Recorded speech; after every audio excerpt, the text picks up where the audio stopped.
year. I've gone over there myself and taught the teachers on how to teach interactively with positive rewards rather than the kind of discipline which is now outdated. So why did we choose Jharkhand? Why Jharkhand? Can anybody tell me why do you think we went to Jharkhand? Probably the most deprived area, or? That's right, yes. It's the 16th largest states in India, and it's split off from Bihar. So Bihar is now a separate state, and now we have Jharkhand, which is very gifted in natural resources. So it's very beautiful. It does have some deserty areas, but it's actually very full of vegetation, and also it has natural resources like minerals and gold and silver, and of course a great amount of coal, because the Tata industry is actually based in Jharkhand. Now, alongside this industry is also exploitation, because the actual people who live in Jharkhand are tribal people who have actually not had much contact with the developed world. So when the multinational companies go in, they then are open for exploitation. So that's why Jharkhand. The other reason is that leprosy is unfortunately still prolific in that area, and you know what leprosy does. It creates the biggest fear within people, and it doesn't discriminate between if somebody's educated, high class, low class. If they're going to get leprosy, then they become outcasts within the community. So that's why Jharkhand, okay? The vision began with an eye hospital. So I'm just going to go, so that's where we are. That's where we are, in Wolverhampton, and that's on the other side of, people will obviously recognize Punjab, but it's another 1.5 hour flight to Ranchi, which is the main airport, Birsa Munda airport there. And then from there we go via car for a whole day's travel to Orissa.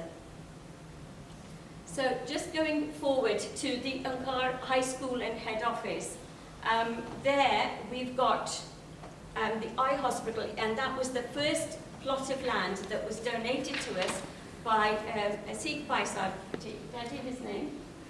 Mohinder Singh. Mohinder Singh. Bhai Mohinder Singh Ji. Yes, Ahluwalia.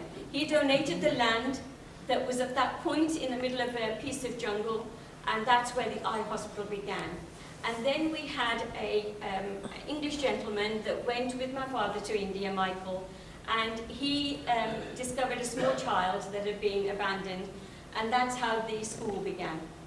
So our response has constantly been, as the needs have arisen, the vision has grown, and with God's grace and Kirpa, the charity projects have grown. And so at the moment we have the high school and head office, which is this aerial view, and the eye hospital. And to date, we've had 11,000 people's sight restored from the beginning of the eye operations in 1991 to now. At the beginning, we used to, when the hospital wasn't quite built, we used to go out into regions and do eye camps and lungers, and we would take that out to people. And then as we got the eye hospital, now people travel far and wide with their relatives. And so the relative and the patient is given accommodation for 2 nights. They come the night before, they have the operation, they spend another day, they're given the medication plus warm clothing, because the operations take place in the winter when the eyes can heal well, because in the summer months it's too hot. So we've had 11,000 eye operations, and those are some of the patients that come. Then, as I've said to you, each of the projects has grown with a story. In Urguttu, if you go to Urguttu, now there's a nice road, but before all your bones were shaken by the time you got there. 2 little girls that came to us, which I will show you later on. Let me just actually go to that slide and I'll come back. Let me just show you who they are. These girls, Meena and Reena, it's that long photograph at the end, that one. They came to us as small children. They're not related, they're friends. And one of the problems in India is that if you have a disability, the floor isn't very good for wheelchairs. So even though we had lots of wheelchairs donated, they've actually rotted away because they're not, they're not any use. And what happened was that they would carry, Mina would carry Rena on her back. One had a slighter disability, the other one had had polio as a child and was severely disabled. Their friendship has continued, and when they went back to their place, their village, back in Urgutu, okay, they began to teach children because they wanted to get their teaching qualification. They had qualified to 12th standard in our school, went back to their village, and they set up a school on the roof of their uncle's house. And all the little local children would come and learn from them. When we were invited to go and visit, my father went with some other guests that had gone at the time, and we saw the need. That's when Urgutu School started. So each school, each project has got its own story.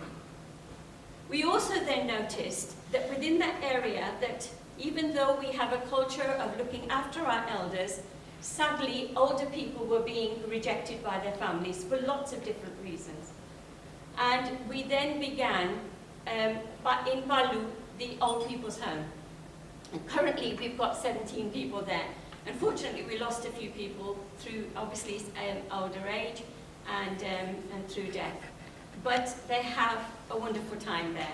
They're actually very near to some vegetation and some fields, and they grow flowers, vegetables, and they carry on doing, jobs that they've always done. So that's what I mean. Each time there's been a need, we've responded. In Kendujani, in Orissa, we have another school that is quite large. Those are all the students over there. So we have two schools, one in Kendujani, and then we have, following on from that, a school in Udisai, as well as an IT college, as well as agricultural projects. Now, the agricultural projects gives employment to locals. The school also employs local teachers. And then the IT college is the school, the young people who are not academically minded, they then learn trades. So young girls are taught sewing, there is electrical engineering as well as mechanical engineering. These people then further on go into apprenticeships with companies like Larsen & Toubro. So we build these collaborations with companies who then take our young people on to teach, to learn a full trade. And then they can travel around the world once they've completed that. Okay, it says 11,000, that's a typo, folks. My sincere apologies. We've got 1,000 water wells built to date from when we began in Orissa and in Jharkhand.